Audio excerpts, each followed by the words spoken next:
Hi friends, வணக்கம். என் பேர் Abhi. Welcome to Indian recipes Tamil. நம்ம இன்னைக்கு நம்ம எல்லாருடைய சைல்ட்ஹுட் ஃபேவரட்டான ஆரஞ்சு குச்சி ஐஸ் எப்படி பண்ணுறதுன்னு பார்க்க போகிறோம். இது பண்ணுறதுக்கு வெறும் 2 பொருள் தான் தேவை. இது 2-3 மெத்தட்ஸில் பண்ணலாம். இன்றைக்கி நான் உங்களுக்கு 2 மெத்தடில் சொல்லி காமிச்சிருக்கேன். ஒன்று இன்ஸ்டண்ட்டாக செய்யக்கூடிய மெத்தட், இன்னொன்று ஆரஞ்சு பழம் வச்சு எப்படி பண்ணுறதுன்னு அந்த மெத்தடும் சொல்லி காமிச்சிருக்கேன். அதே போல் குல்ஃபி மோல்டில் எப்படி பண்ணுறது, குல்ஃபி மோல்டு இல்லாதவங்க எப்படி பண்ணுறது, இது 2 மெத்தடுமே நான் உங்களுக்கு சொல்லி காமிச்சிருக்கேன். ஸோ வாங்க ஃப்ரெண்ட்ஸ், வீடியோக்குள்ளே போய் இந்த ரெசிபி எப்படி பண்ணுறதுன்னு பார்க்கலாம். வீடியோக்குள்ளே போகிறதுக்கு முன்னாடி நம்ம சேனல் இந்தியன் ரெசிபீஸ் தமிழை சப்ஸ்கிரைப் பண்ணிக்கோங்க, கூடவே இருக்க பெல் சிம்பலையும் கிளிக் பண்ணிக்கோங்க. ஃபஸ்ட்டு இன்ஸ்டண்ட்டாக பண்ணக்கூடிய மெத்தட் பார்க்கலாம். ஒரு 1/2 கப் அளவுக்கு ரஸ்னா பவுடர் எடுத்துக்கோங்க. நம்ம கடைகளில் ஒரு 10 ரூபாய் பாக்கெட்டில் கூட இது கிடைக்கும். இது எடுத்துக்கோங்க. நான் ஒரு பேக்கெட் அளவு எடுத்திருக்கேன். கூடவே 1/4 கப் அளவு சர்க்கரை எடுத்துக்கோங்க. சர்க்கரை உங்களுடைய சுவைக்கேற்ப நீங்கள் கூட்டவும் குறைக்கவும் செய்துக்கிடலாம். இப்போ ஒரு பெரிய பவுல் எடுத்துக்கோங்க. அதில் நம்ம எடுத்து வச்சிருக்கிற ரஸ்னாவை சேர்த்துருங்க. இது கூடவே சர்க்கரையும் சேர்த்துட்டு நல்லா இதை கலந்துக்கோங்க. இதில் தேவையான அளவு தண்ணி சேர்த்து நல்லா மிக்ஸ் பண்ணிக்கோங்க. நான் ஒரு 1/2 லிட்டர் அளவுக்கு தண்ணி சேர்த்துருக்கேன். இதில் 6லேருந்து 8 ஐஸ்கிரீம் வரைக்கும் வரும். இப்போ இந்த சர்க்கரை நல்லா கரையிறது வரைக்கும் நல்லா மிக்ஸ் பண்ணிக்கோங்க. உங்களுக்கு இன்னும் கலர் நல்லா டார்க்காக வரணும்னு நினச்சிங்கன்னா ஆரஞ்சு ஃபுட் கலர் கூட சேர்க்கலாம். நான் இன்றைக்கி சேர்க்கலை. ஸோ அவ்வளோதான், நம்ம இது நல்லா மிக்ஸ் பண்ணி கரைச்சாச்சு. சர்க்கரை நல்லா கரைஞ்சதுக்கப்புறமா இது போல் ஒரு குல்ஃபி மோல்டில் சேர்த்துருங்க. குல்ஃபி மோல்டு இல்லைன்னா பிரச்சனையே இல்லை. நம்ம வீட்டில் இருக்கக்கூடிய டீ கிளாஸ் இருக்குல்ல, அதில் கூட நீங்கள் ஊற்றி வைக்கலாம். இந்த குல்ஃபி மோல்டு ஆன்லைன்லேயே அவைலபிளாக இருக்குது. இதோட லிங்க் வீடியோக்கு கீழே இருக்க டிஸ்கிரிப்ஷன் பாக்ஸில் இருக்குது, செக் பண்ணி பாருங்கள். நம்ம சேனலில் நிறைய விதமான ஐஸ்கிரீம் ரெசிபீஸ், சம்மருக்கு தேவையான ட்ரிங்க் ரெசிபீஸ்லாம் நிறையவே இருக்குது. அது எல்லாத்துடைய லிங்க்கும் வீடியோக்கு கீழே டிஸ்கிரிப்ஷன் பாக்ஸில் தந்திருக்கேன். நீங்கள் செக் பண்ணி பார்த்து யூஸ் பண்ணிக்கோங்க. இப்போ இது போல் குல்ஃபி மோல்டில் ஊற்றினதுக்கு அப்புறமா இதை மூடி வச்சுட்டு ஒரு 8 மணி நேரம் நம்ம ஃப்ரீசரில் வைக்கணும். 8 மணி நேரத்துக்கு அப்புறமா நம்ம இதை சர்வ் பண்ணலாம். இதை ஒரு ஃபாயில் வச்சுட்டு மூடிக்கோங்க. அப்போ தான் நம்ம ஐஸ் குச்சி வைக்கும்போது அது அந்த பக்கம் இந்த பக்கம் ஆடாமல் சென்டரில் அப்படியே நிற்கும். அப்போ தான் நம்ம கடையில் வாங்கக்கூடிய ஐஸ் போலவும் இருக்கும். இப்போ ஒரு கத்தி வச்சுட்டு சின்ன சின்னதாக கோடு போட்டுக்கோங்க. இது போல் சின்ன சின்ன ஹோல் போட்டதுக்கு அப்புறமா அதில் இந்த ஐஸ் குச்சியை வச்சுருங்க.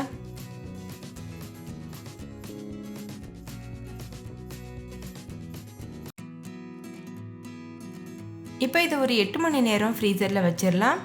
இப்போ 8 மணி நேரம் ஆயிடுச்சு. நம்மளுடைய குச்சி ஐஸ் சூப்பராக தயாராகிருக்கு. இப்போ இந்த ஃபாயிலை வெளியில் எடுத்துருங்க. ஒரு சின்ன துண்டு ஃபாயில் கூட இருக்கக்கூடாது, ஏன்னா நம்ம இதை குழந்தைங்களுக்குலாம் கொடுப்போம். அதனால் கவனமாக பார்த்து ஃபாயில் கொஞ்சம் கூட விட்டு வைக்காமல் வெளியில் எடுத்துருங்க. அடுத்தது ஒரு பாத்திரத்தில் தண்ணி வச்சுக்கோங்க. கொஞ்சம் பெரிய பாத்திரமாக இருக்கணும். அது உள்ள குச்சி ஐஸ் வச்சுருங்க. வச்சுட்டு ஒரு 5 நிமிஷம் அப்படியே விட்டுருங்க. அது சூப்பராக டிமோல்ட் ஆகி வந்துடும். நீங்களே பாருங்கள், நம்மளுடைய குச்சி ஐஸ் சூப்பராக தயாராகிருச்சு. இதே மெத்தடில் நீங்கள் உங்களுக்கு பிடிச்சமான எந்த ஃப்ளேவர் வேணாலும் பண்ணலாம். இப்போ நம்ம 2வது மெத்தட் எப்படி பண்ணுறதுன்னு பார்க்கலாம். இது இன்ஸ்டண்ட்டான மெத்தடு. நம்ம 2வது பண்ண போகிறது கொஞ்சம் ஃப்ரெஷ்ஷான ஃப்ரூட்ஸ் வச்சு பண்ணுறதுனால கொஞ்சம் டைம் எடுக்கும். உங்களுக்கு எந்த மெத்தட் சுலபமாக தெரியுதோ அது நீங்கள் யூஸ் பண்ணிக்கிடலாம். அடுத்து இந்த ரெசிபி பண்ணுறதுக்கு 4 ஆரஞ்சு பழம் எடுத்துக்கோங்க. நல்ல பெரிய பழமாக இருக்கணும், அதே சமயம் நல்லா பழுத்து இருக்கணும். அப்போ தான் நம்மளுக்கு நல்ல கலர் கிடைக்கும். உங்ககிட்ட ஜூஸர் இருந்ததுன்னா நீங்கள் ஜூஸர் வச்சு இந்த ஆரஞ்சிலேருந்து ஜூஸ் எடுக்கலாம். அப்படி இல்லைன்னா நார்மலாக நம்ம சாத்துக்குடி பிழியறது வச்சுருப்போம்ல, அதில் கூட நீங்கள் பிழிஞ்சு இந்த ஆரஞ்சு ஜூஸ் எடுக்கலாம். ஃபஸ்ட்டு இது போல் கட் பண்ணிக்கோங்க. அதுக்கப்புறமா நம்ம இதை ஜூஸ் எடுத்துடலாம். உங்களுக்கு எந்த அளவுக்கு நீங்கள் ஐஸ் செய்ய போகிறீங்களோ அந்தளவுக்கு ஆரஞ்சு பழம் எடுத்துக்கோங்க. நான் 4 ஆரஞ்சு பழம் எடுத்திருக்கேன். இந்த ஆரஞ்சு ஜூஸ் கூடவே நான் 1 கப் தண்ணி, 1/2 கப் சர்க்கரையும் சேர்த்து நல்லா கரைச்சி வச்சுருக்கேன். கொஞ்சம் போல் ஃபுட் கலரும் சேர்த்துக்கோங்க. அப்போ இன்னும் நல்லா கலர்ஃபுல்லாக இருக்கும். இப்போ இது போல் குல்ஃபி மோல்டு இருந்ததுன்னா நீங்கள் அதில் ஊற்றிக்கிறலாம். அப்படி இல்லைன்னா நம்ம நார்மல் கிளாஸ்லேயும் ஊற்றலாம். அதுவும் நான் உங்களுக்கு ப்ரிப்பேர் பண்ணி காமிச்சிருக்கேன். நான் யூஸ் பண்ணியிருக்கிறது வீட்டிலையே பண்ணின ஃபுட் கலர். உங்களுக்கு இந்த ஃபுட் கலர் ரெசிபி வேணும்னா நம்ம இந்தியன் ரெசிபிஸ் தமிழ் சேனலில் இருக்குது. அந்த வீடியோவோட லிங்க் வந்து இந்த வீடியோக்கு கீழே இருக்க டிஸ்கிரிப்ஷன் பாக்ஸில் தந்திருக்கேன், செக் பண்ணி பாருங்கள். இது போல் க்ளோஸ் பண்ணிவிட்டு இது உள்ளே வந்து குச்சியை இன்சர்ட் பண்ணி வச்சுருங்க. வச்சதுக்கப்புறமா ஒரு 8 மணி நேரம் இதை அப்படியே ஃப்ரீசரில் வச்சுருங்க. 8 மணி நேரத்துக்கு அப்புறமா நம்ம இதை சர்வ் பண்ணலாம். ஃபஸ்ட்டு குச்சி ஐஸில் பண்ணோம்ல அதே போல். இப்போ வந்து மோல்டு இல்லாதவங்களுக்கு நான் சொல்லித்தரேன். நம்ம வீட்டில் வச்சுருப்போம்ல டீ கிளாஸ், அதுக்கப்புறமா கிளாஸ் ஐட்டம்ஸ் வச்சுருப்போம்ல, அதில் உங்களுக்கு விருப்பமான கிளாஸ் எடுத்துக்கோங்க. அதில் இது போல் இந்த ஜூஸை வந்து நிரப்பிடுங்க. நிரப்பினதுக்கு அப்புறமா இதை ஃப்ரீசரில் வச்சுட்டு ஒரு 8 மணி நேரம் வச்சுருங்க. அதுக்கப்புறமா நீங்கள் இதை சர்வ் பண்ணலாம். முந்தின நாள் நைட்டு நீங்கள் ப்ரிப்பேர் பண்ணி ஃப்ரீசரில் வச்சுட்டிங்கன்னா மறுநாள் நீங்கள் வந்து மத்தியானம் போல் வெயில் அடிக்கும்போது சாப்பிடும்போது இதமாக இருக்கும்.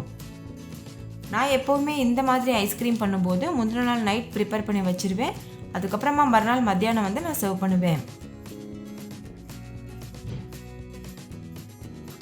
ஸோ இந்த 2 மெத்தடும் உங்கள் எல்லாருக்கும் ரொம்ப பிடிச்சிருக்குன்னு நம்புகிறேன். பிடிச்சிருந்தா லைக் பண்ணுங்கள், உங்கள் ஃப்ரெண்ட்ஸ் கூட ஷேர் பண்ணுங்கள். உங்களுக்கு எந்த மெத்தட் ஈஸியாக இருக்குது, நீங்கள் எது ப்ரிப்பேர் பண்ணிங்கன்னு கமெண்ட்டில் சொல்ல மறந்துடாதீங்க. இந்த வீடியோ பிடிச்சிருந்துச்சுன்னா லைக் பண்ணுங்கள். நம்ம சேனல் இந்தியன் ரெசிபிஸ் தமிழை சப்ஸ்கிரைப் செய்யாத நண்பர்கள் இந்த வீடியோக்கு கீழே இருக்க ரெட் கலர் சப்ஸ்கிரைப் பட்டனை கிளிக் பண்ணி சப்ஸ்கிரைப் பண்ணுங்கள். கூடவே இருக்க பெல் சிம்பலையும் கிளிக் பண்ணுங்கள். அப்போ தான் நான் தினம் அப்லோட் பண்ணுற புது புது ரெசிபிஸை நீங்கள் மிஸ் பண்ணாமல் பார்க்க முடியும். தேங்க்யூ, பாய்.